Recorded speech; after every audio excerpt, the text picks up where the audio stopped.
Saya Yoga Sri, anak perempuan Raja Sekaren. Hari ini akan membentangkan sedikit tentang interaksi tamadun. Interaksi antara tamadun ialah berlaku apabila antara rakan yang berbangsa Cina dengan rakan berbangsa lain ialah pengenalan budaya baru. Hal ini demikian kerana rakan yang berbangsa lain dapat merasai keenakan makanan Cina. Pengenalan kepada sesuatu makanan adalah permulaan kepada pengenalan sesuatu tamadun. Mengenali budaya Cina, contohnya tidak membelikan jam untuk rakan Cina sebagai hadiah kerana ia adalah tanda keburukan. Rakan yang berbahasa lain dapat mengenali dan memahami bahasa Cina secara am kerana berinteraksi dengan rakan yang berbahasa Cina di IPGKTI, seperti contohnya. Seterusnya, saya akan menerangkan sedikit tentang aspek-aspek pemantapan tamadun Malaysia. Terdapat beberapa aspek, antaranya adalah politik, sosial, psikologi, ekonomi, pendidikan dan pemeliharaan alam sekitar. Dari segi aspek politik, nilai utama yang diberikan tumpuan ialah integrasi nasional. Ianya ditekankan mengenai ideal demokrasi, keharmonian, kesederhanaan, keadilan, ketaatan dan ideal-ideal demokrasi. Dari segi bidang sosial pula, ia mengidamkan masyarakat bermoral dan beretika, kebudayaan penyayang, bersifat terbuka dan toleransi, bersifat bebas untuk mengamalkan tradisi budaya dan ajaran agama, menerima banyak pengaruh agama dan kebudayaan asing kesan daripada interaksi dengan tamadun lain. Bersifat terbuka dan bertolak ansur merupakan antara aspek dari segi bidang sosial.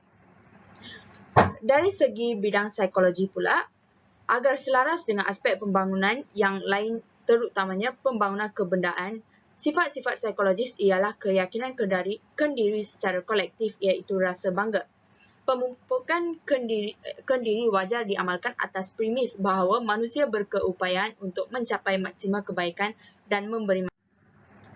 Dari segi bidang ekonomi pula, keadilan dan sikap berpatutan merupakan dua nilai yang amat penting dalam interaksi tamadun, merujuk kepada pengagihan kekayaan secara adil, saksama dan pekerjaan tidak dikena pasti dengan ras. Nilai yang ditekankan adalah kerajinan, berjimat cermat, bertanggungjawab, integriti dan ketaatan. Manakala dari segi bidang pendidikan pula, ia merupakan kunci pembangunan dan medium untuk merealisasikan wawasan 2020. Mengambil satu perspektif perbandingan supaya kebijaksanaan dan fikiran Confucianism dan tradisi lain. Antaranya adalah, yang pertama, kepercayaan optimistik pada potensi manusia untuk mencapai kecemerlangan individu atau berkelompok. Yang kedua, pendidikan sentiasa diutamakan oleh sesebuah tamadun. Yang ketiga, kepercayaan bahawa setiap individu harus boleh dididik. Yang keempat, pembentukan kepribadian atau ajaran moral dan etika diberikan keutamaan. Yang terakhir adalah guru harus dihormati dan diberi status sosial yang tinggi. Dari segi bidang pemeliharaan alam sekitar, manusia merujuk kepada tradisi yang menekankan serta mengamalkan hubungan harmoni antara manusia dengan alam semula jadi. Tamadun berdialog antara satu sama lain supaya mencapai satu konsepsi yang rasional mengenai alam kaitannya dengan manusia dan kewajipan manusia bagi mengatasi kemerosotan mutu alam sekitar. Manusia berkedudukan setaraf dengan alam, maka manusia harus berusaha memahami prinsip-prinsip alam semesta. Kesatuan ini bersifat transendensi dan bukan empirik. Keharmonian tinggi harus diusahakan dalam hubungan manusia dengan alam semesta. Seterusnya, saya akan menerangkan langkah interaksi dapat dipertingkatkan dari segi masyarakat Malaysia.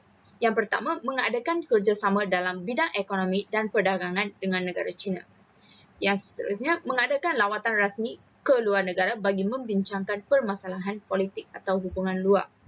Langkah yang ketiga, mengadakan rancangan pertukaran televisyen, pertukaran pelajar ke negara China. Yang terakhir adalah menghayati kedaulatan dan menyanjungi negara lain. Sebagai contoh, kita tidak membakar dan memijak bendera bagi negara lain serta tidak melanggar dan mencerobohi sempadan negara lain. Bagi sambungannya pula, kita haruslah menganjurkan persidangan untuk menentang pengganas dan mengelakkan persaingan senjata kerana kita menyedari bahawa peperangan hanya membawa kemusnahan dan penderitaan semata-mata, bukannya membawa kepada keharmonian dan kebahagiaan. Bekerjasama dalam perkongsian budaya antara negara. Sebagai contoh, Malaysia boleh menganjurkan festival makanan kraft tangan dan budaya di negara China untuk mendedahkan tradisi lain ke negara